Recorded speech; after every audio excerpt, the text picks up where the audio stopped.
Okay, ladies and gentlemen, this is a story of this man that I think his name is Ben Hart. I think that's what his name is. Men, I don't care how in love you are with a woman. I don't care how in love you are with a girl, young boys. I don't care how in love you are with a lady, gentlemen. I don't care how in love you are. Protect yourself before you get into marriage. This is very, very important for you and for your life. Protect everything you got and try the best you can to make sure you have lawyers as your friends, especially lawyers that can objectively advise you, not just lawyers that will go for your money, objectively advise you and have your best interest at heart. Anyway, this man just tells a story of how he was thrown in jail for not paying what they deem as child support, but it's not child support. Basically, it's an agreement he made to pay his wife a certain amount, but he was short about $100,000. And because of he was not able to bring that $100,000 to make that payment, the judge threw him in jail. And this is his explanation and the details of what happened. Judge Leslie Alden had just sentenced me to 1 year in jail for contempt of court as part of my divorce. I knew the instant that I saw Judge Alden's haircut that I was finito, gonzo, histoire. Here's what happened. I had allowed my ex-wife to take 97% of the marital assets, which totaled $1.7 million for her. He gave her pretty much all the money he had, everything, his whole life savings. That's pretty much what he gave her. And this judge, not even considering that, threw him in jail because he was short $100,000. I left myself with $72,000, which was quickly consumed by lawyers. Inexplicably, I had also agreed to give my ex-wife an additional $100,000 in cash above and beyond the marital assets that we had. So my ex-wife was supposed to get $1.8 million, but I was only able to come up with $1.7 million. I was $100,000 short.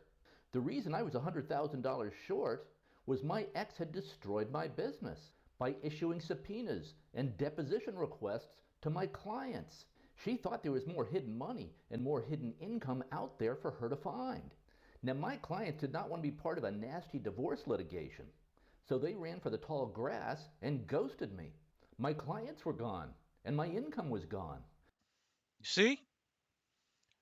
How then can he pay you when you pretty much destroy every source of his financial stability? How can he then pay you or remit what he agreed before a judge if you go about trying to destroy his life? And to make matters worse, this is what he said. So then my ex and her legal team filed what's called a show cause petition with the court, Hmm. asking for the court to put me in jail for contempt of court for failing to come up with the final $100,000 due. Also, my lawyers quit the case the day before the hearing because I owed them a lot of money. You see, he couldn't even pay his own lawyers. And his ex-wife's lawyers filed a petition, some sort of show cause petition, to put him in jail for not paying up what he agreed to the court. But guys, girls, men, women, especially men, fathers, this is what a lot of women are into. Your wife may not be into it, doesn't mean she has not thought about it before. Your wife may be golden, she may be the purest woman ever, does not mean it has not crossed her mind or come up in a conversation with her girlfriends.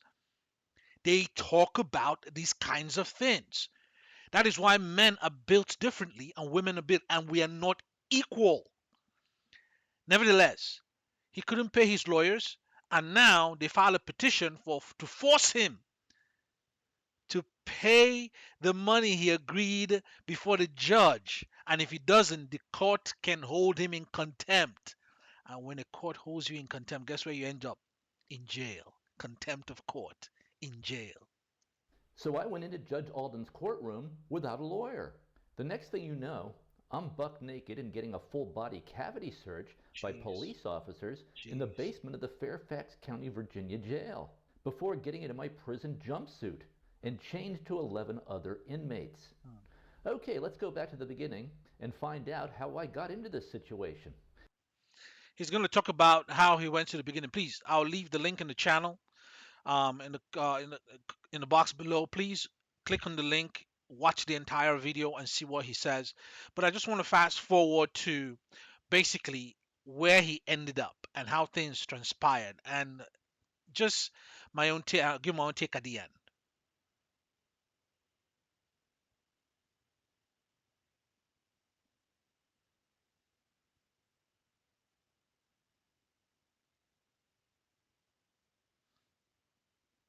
They just overruled Judge Alden and put me in the work release section, even though I wasn't supposed to be there. But I still had to wear that green jumpsuit. So I really stuck out like a sore thumb in there.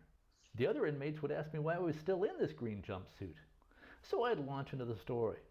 And this provided great entertainment for everyone. I hadn't heard anything from Judge Leslie Alden.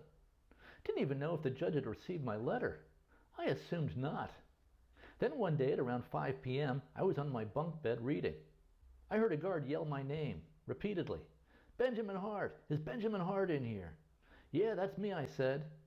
Come get your shit and get out of here, he said. So I went to the booth where they had my stuff. It was all in a plastic bag. My business suit was wrinkled and a mess, but everything was there. My wallet, my watch, my phone. I called Wanda. I asked her to pick me up. She said she could be there in 40 minutes. That's about the time it takes to drive from Rockville, Maryland to the Fairfax County Jail. Well, Wanda is the young lady that he met at some kind of karaoke bar or something like that, and for some reason, I think they fell in love and he got married. Well, for this is what I would say: if I'm going through such a life transforming event as such, I will not even think about getting married. But I don't know. The human heart is something that no one can perceive how it processes things and the outcome of them, only when you see it happening. But nevertheless, I guess this lady wanders on his side and pretty much walking through the trenches with him. I got out of my green jail jumpsuit and put on my wrinkled business suit. The warden was there to meet me on my way out. He was smiling. You'd better write fast and write every day to keep up with your payments, he said. I don't want to see you back here. Uh-huh. Thank you, I said. Thank you for getting me out of the hole and up here. I'm Yeah. not planning on coming back. Well, he was in the hole because when he was thrown in jail, the Fairfax County Jail, pretty much the petition where he was placed in, or the part of the jail where he was placed in, is not on the surface; it's underground. So for some, I don't want to. I don't expect anyone to have such an experience. I don't want to even have an experience like that. The jail, like he explained, if you watch the entire video, the jail was underground. There's no windows. There no access to pretty much sun.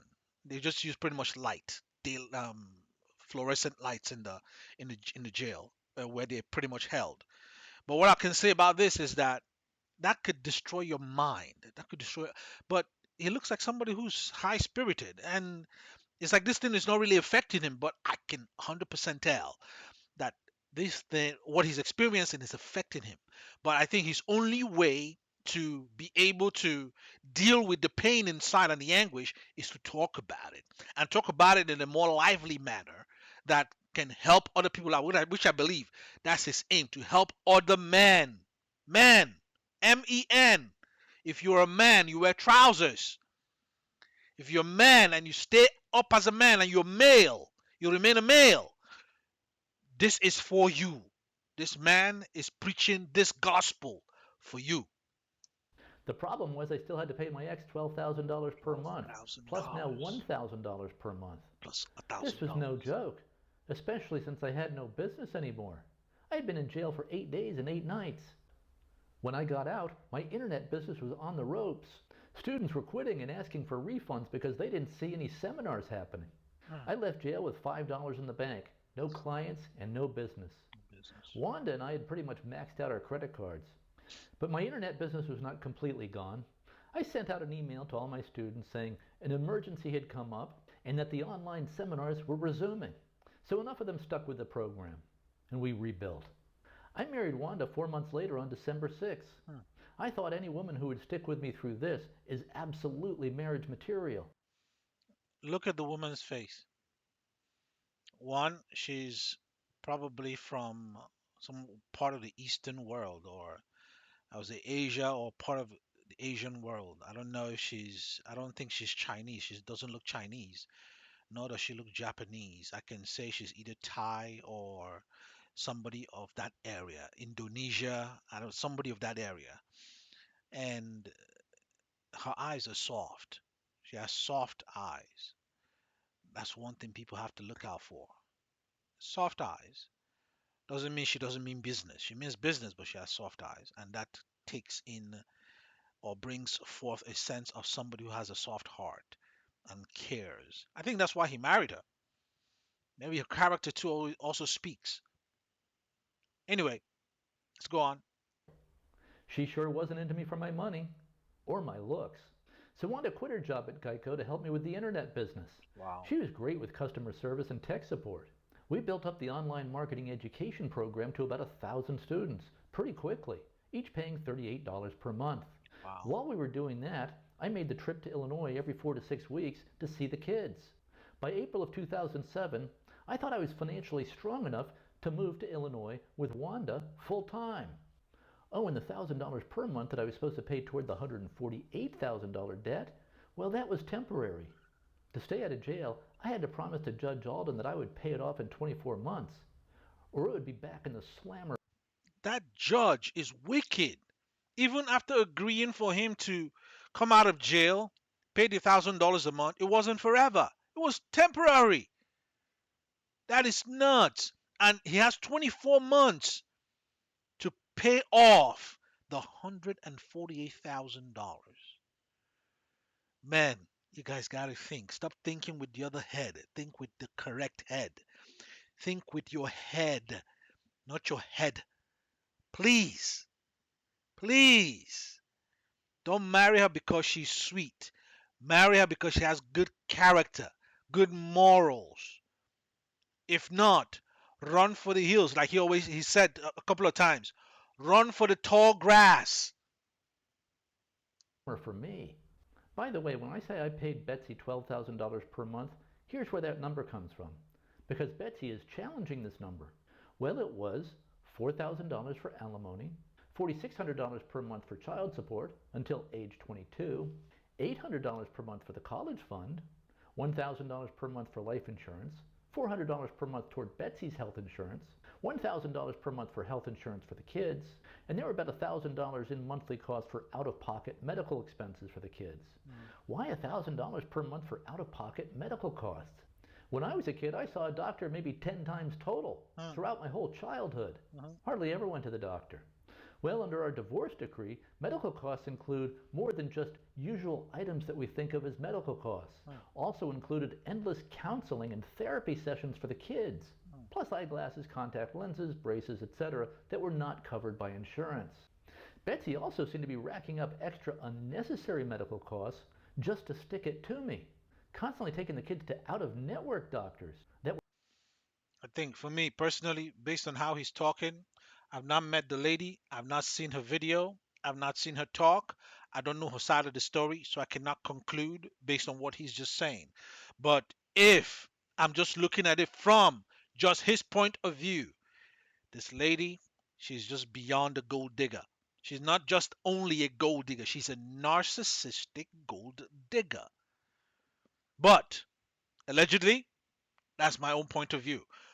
Nevertheless, from what he's saying, it just tells that she wasn't just doing this to make things work out, but she's just after her own personal interest to bring this man to a place where he will just continue to suffer for agreeing to marry her and have a family.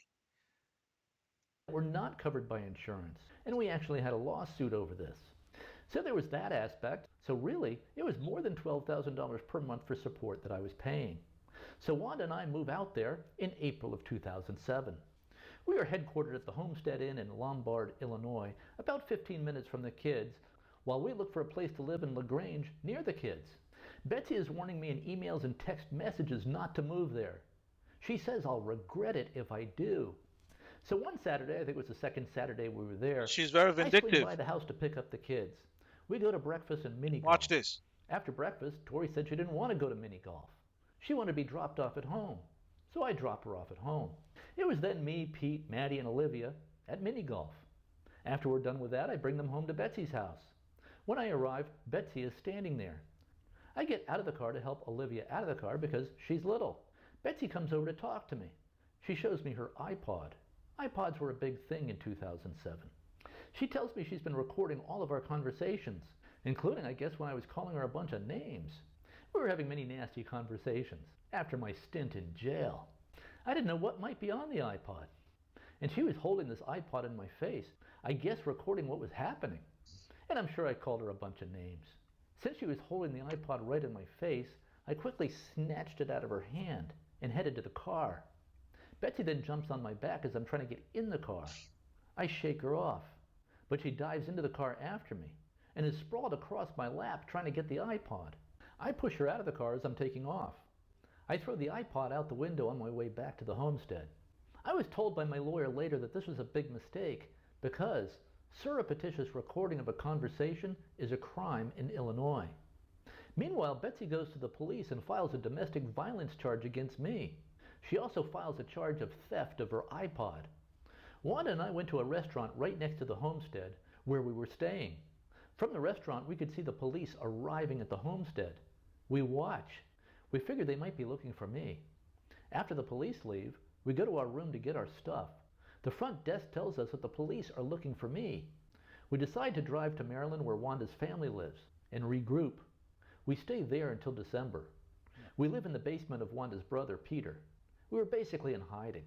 I needed time to build up our internet business some more, so I could return to Illinois and hire lawyers. I stopped paying Betsy any support while we were building the internet business and building up our finances. And I was considering all options by this point. I was thinking, should I leave the country? I could run my internet business from anywhere in the world. Pretty much. But I did not want to give up on having a relationship with my kids. Loving By dad. December, I That's felt a I had loving the dad. finances to be able to pay Betsy all back support, plus hire a lawyer. The problem, of course, was that I know if I showed up in Illinois, I would be arrested. There Yep, was a there's a warrant warrant for out his for my arrest. arrest. Yep. So Wanda and I had to sneak back into Illinois undetected, get set up, hire a lawyer, and turn myself into the police. We rented a truck from Budget, packed up all our stuff with help from Wanda's brother Peter, and launched off from our hideout in Peter's basement in Maryland to move to Illinois. The problem was I was pulled over by a state trooper in Indiana because one of the taillights in the truck was out. This was late at night, around 11 p.m. Hmm. I pulled out my license and registration. The cop goes back to his car to check me out. He comes back and says, "Do you know there's a warrant out for your arrest in Illinois?" Wow. I answered yes. We're actually heading back there to deal with that now. In fact, we're moving to Illinois. All our stuff is in the back of this truck. The officer asks Wanda to step out of the truck so he can interview her. He apparently thought Wanda might be Betsy and that I might be kidnapping her or something. Hmm. Wanda explained to the officer that she's my current wife and that my ex-wife Betsy had actually attacked her husband, me, outside her house when he was dropping off the kids, then filed a domestic violence charge against him. So we're moving to Illinois right now to deal with this situation. Thank God the officer decided not to arrest me. He decided to let us continue our trip to Illinois. He probably did not want to deal with the hassle of booking me into a jail in Indiana and then contacting Illinois police to have them come and get me. So that was a scary moment. Thank God that officer let me go. Yikes. Phew. So we continued on our way with our taillight that was out. So Wanda drove the remainder of the trip in case we were stopped again. And we made it into Illinois undetected. I hired a lawyer. I turned myself into the police, spent a night in jail. I got out on bond by putting up $300 and began a 6-month legal proceeding on multiple fronts. The judge and prosecutors in the case said my snatching of the iPod out of Betsy's hand was technically assault and theft. But I said I'm not sure I even touched her hand. I just snatched the iPod when she put it in my face. My lawyer said the assumption will be that you did touch her hand when you snatched the iPod. So that can be construed as assault plus theft. So in exchange for no trial and no conviction on the matter, I agreed with the court to attend some conflict de-escalation classes and to pay Betsy $120 for the iPod. The conflict de-escalation classes were actually very good, taught by a retired hostage negotiator. Everyone should take this class. There would be fewer deaths from road rage incidents and whatnot. And there were some people in there who had had road rage incidents. Betsy, of course, was suing me left and right. She had filed a protective order against me and filed a motion to prevent visitation. And here's that right here. And Betsy's motion to prevent visitation is actually titled Motion to Strike Petitioner's Petition for Visitation and Motion for Sanctions. Betsy's goal was to prevent me from seeing my kids ever again. She didn't want me seeing them at all. Fortunately, I had a wonderful support network, and I had a wonderful church life and was already walking with God. And then he used that to come in and draw me, I think, so much closer to himself. So when we say this is really hard, but I'm walking with God anyway. I had a better judge this time, a judge by the name of Murphy. Betsy's lawyers told Judge Murphy that I had disappeared and didn't pay support for months. But I was caught up, plus I had paid her interest. And the judge even said, well, he's standing here now. He caught up. He even paid you interest. What do you want me to do? So this was a very different judge, not Judge Leslie Alden. Betsy's lawyers did not like this judge, so filed a motion to move the case from this suburban courthouse to downtown Chicago. The judge this time was not as good as Murphy. He made these legal proceedings a long drawn-out process lasting about 6 months. But he did deny Betsy's motion to prevent visitation and tossed out her protective order. All this set me back another $30,000 in legal fees. Betsy's been telling the kids and everyone else that I was trying to drag Betsy into the car, I guess for the purpose of kidnapping her. What sense does that make? No, I was just trying to get in the car and out of there. Yes, with Betsy's iPod. But Betsy had jumped on my back in an effort to get her iPod back as I was trying to get into the car. And I did push her out of the car onto the street. I then managed to shut the door before she could claw her way back into the car, and then I took off. But I'm sure the kids saw all this commotion on the street outside their house, and then believed Betsy's account of it. The kids, of course, had little or no clue about all these legal battles going on. How I was fighting both financially and in the courts for more than 2 years to reestablish my right as a dad to have a relationship with my kids. I had no idea that Betsy would take every legal step imaginable to prevent me from moving to Illinois, to prevent me from seeing my kids at all. Fortunately, I had a wonderful support network, and I had a wonderful church life and was already walking with God. Are you and then serious? He used that to come in and draw me, I think, She was so on much CBN? closer to himself. So when we say this is really hard, but She was on CBN, even interviewed her? Are they serious? This is preposterous. I cannot even believe this. CBN basically is Christian Broadcasting Network. This lady goes on there and lies. If you're a Christian, you should not even do this. If you call yourself a Christian, not an American Christian, a true Christian, you should not even do this. I'm walking with God anyway. I ultimately overcame. Which God are you walking with? Let's go back for a sec. Which God are you walking with? Seriously. To prevent me from seeing my kids at all. Fortunately, I had a wonderful support network, and I had a wonderful church life and was already walking with God. And then he used that to come in and draw me, I think, so much closer to him. Yeah, right. God did not draw you closer to him in any way, shape, or form. He will not take you to cause a man to lose his net worth or his life or his livelihood, or use you to punish a man that has been good to you.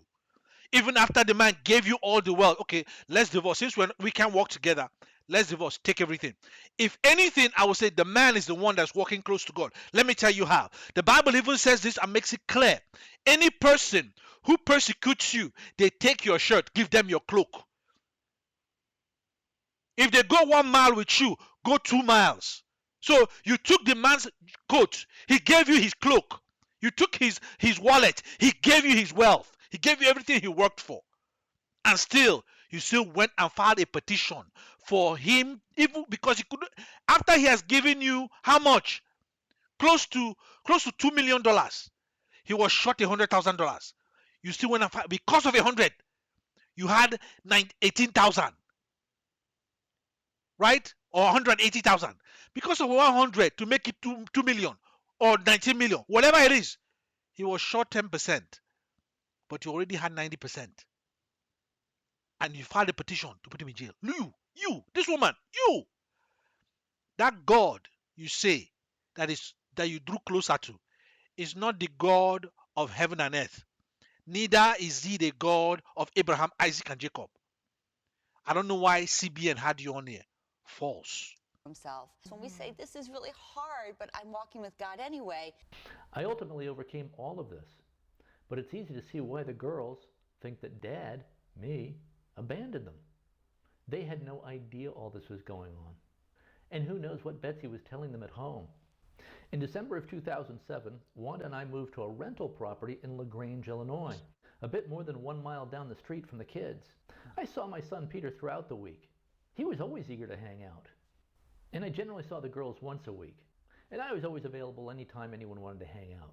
This guy was Him being available all the time is basically he works for himself.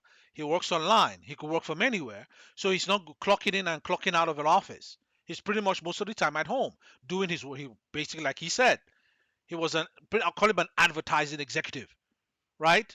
So he works for himself. His wife also works in his current wife, the second woman, works with him. And pretty much she's pretty much how they call it, the backbone of the business. She does everything on the back end, make sure everything is all right, and he's the front end, pretty much bringing forth the training to the people who want to do marketing. But then his children, especially his daughter, you see that evil lifestyle the mother has passed in by brainwashing the children to fight against their father. Yo, man, I tell sons all over the place, nobody's gonna come and rescue you. You better put yourself together, secure yourself roundabout, so that when such things happen, you know how to stand and you can stand on your 2 feet. a completely absent father. So what? What about the children that don't have fathers? You even have a father that lives a mile away. You can't even get in your car or walk or whatever and go to his house and hang out with him. But you are able to come online and blow yourself up. Shame on you. Okay, so let's roll tape to see what childhood was actually like for my kids. He's gonna blast her right now, and he's gonna tell the truth right now, and make her a liar. That young girl, make her a liar. And let's see how my relationship was with the kids even after the divorce. Video And evidence, even after very ugly legal proceedings. picture evidence. We have with us here Maddie Hart. She is a YouTube specialist. How many videos, Maddie, do you have on YouTube now? About would you say? 54. And what is your goal? One day I want to be a partner. What does that mean? It means you get paid to make videos. Yeah.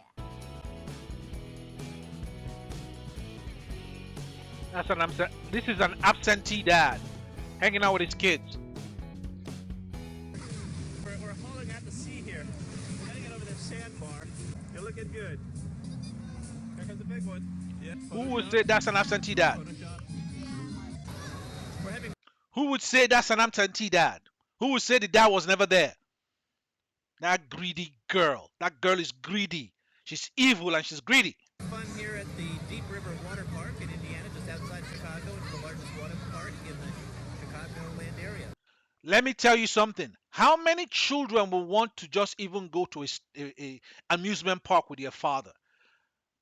Because let me tell you something. Even this amusement park that he's videoing from, that he's showing the video of, that amusement park, I'll tell you, it has a hotel. It has a place for you to hang out and play with your kids. There's rides, everything you can think of to give you fun, like fun for as long as you want to stay there.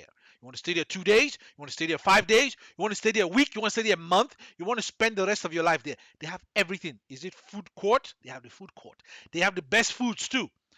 And this man must have spent a fortune to take you all there. And you say he's an absentee father. Lies. Hi, And Maddie. I believe that's her. So- Or that's so his, what are the your second child or responsibilities something.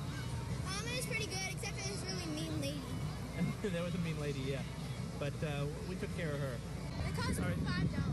$5. Okay, any reflections on the day, Victoria? What did you get? What kind of ice cream did you get? That's his oldest daughter, Tori. You got what? Funnel cake? Wow, that's pretty good. All right, so how would you summarize the day at the water park? It was pretty good. That lady was funny. How would you rate it? 9. A 9 out of 10? Where do you think it fell short? This is why you have to have video of all the stuff that's going on with you and your kids and your family, so that when crazy stuff like divorce happens, you know exactly what to do and how to defend yourself, and you have evidence to show that you're not a bad dad, you're a good dad. I know it's not everything be captured on tape, but at least you have something to show. This is him at their graduation, Tori's graduation. Olivia, his youngest daughter. That's dad, that's mom, and that's mom right there. That's mom.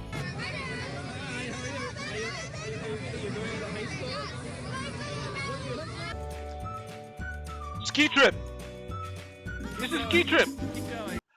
How many kids in America will say they've gone for a ski trip with their parents?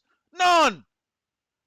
A handful of them. Not many kids have gone ski tripping with their parents. But look at you. You're even raising your hand, having fun. And you say your dad is absentee?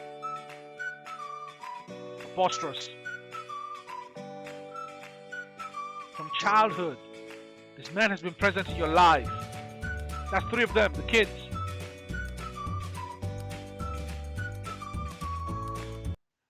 That's a national park. You see there? That's one of the wonders of America. That's a national park.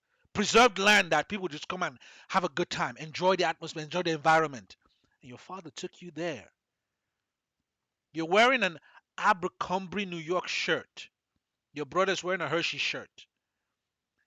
That Abercrombie shirt you're wearing probably at that time cost like $20. Oh, no. I take that back. Like $15. Now it costs like 20 or 25, if not $30. The shirt she's wearing. Go to Abercrombie and Fitch. Find that Abercrombie New York shirt. Anybody. Put it on the chat box below. Send me a photo or whatever. That shirt costs about 20 bucks. If you find it on clearance, sorry, $30. If you find it on clearance, 20 bucks or maybe 15. But I tell you, that shirt is expensive. You're wearing a shirt that your father probably worked hard to give your mother money for her to pretty much buy you guys what you need, take you to parks whenever you need, take you on holidays, and you say he was an absentee father? Lies. Well, ladies and gentlemen, I'm going to end it here. Please go to this man's channel, support him, like his videos, comment on his videos, and tell him how proud you are of him for being a dad, especially men. Please, men, go do that. Go do that. Thank you for watching my channel today. Like I said, protect yourself. Protect yourself at all costs. It is only you out there. You came into this world by yourself. You're going to leave by yourself. So protect yourself at all times. I know we're supposed to come together to procreate and expand humanity beyond the scope of our imagination. But there are a few that are born into this world that carry the mind of the devil, and they will take everything you got. Even after you're giving them your cloak, they will take you to the shredder and they'll try to take your soul. But let you have this in your mind. Stay grounded. Stay planted. This man is planted and is grounded. That's why he gives the narration with a smile on his face, telling you how to take care of yourself. Even after he has done what is right as a father, as a man. The woman, his wife, saying God is on her side. I don't know what God she's talking about. Please, guys, protect yourself. Thank you again for watching my channel. Thank you for subscribing to this channel. Thank you for making a comment or two on this video. Thank you also for liking this channel and hitting the notification bell. Please help me grow my channel because I'm trying to reach over a 1,000 subscribers by the end of this year. Subscribe. Thank you. God bless you. I appreciate you. Keep your head up.